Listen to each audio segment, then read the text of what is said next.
پھر جب آسمان پھٹ کر تیل کی تلچھٹ کی طرح گلابی ہو جائے گا تو وہ کیسا ہولناک دن ہوگا۔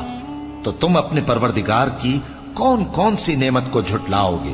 تو اس روز نہ تو کسی انسان سے اس کے گناہوں کے بارے میں پرسش کی جائے گی اور نہ کسی جن سے۔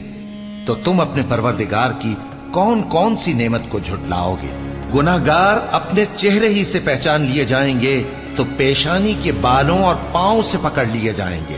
تو تم اپنے پروردگار کی کون کون سی نعمت کو جھٹلاؤ گے؟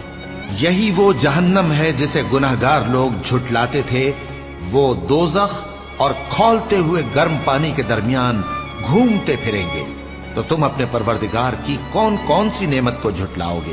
اور جو شخص اپنے پروردگار کے سامنے کھڑے ہونے سے ڈرا، اس کے لیے 2 باغ ہیں۔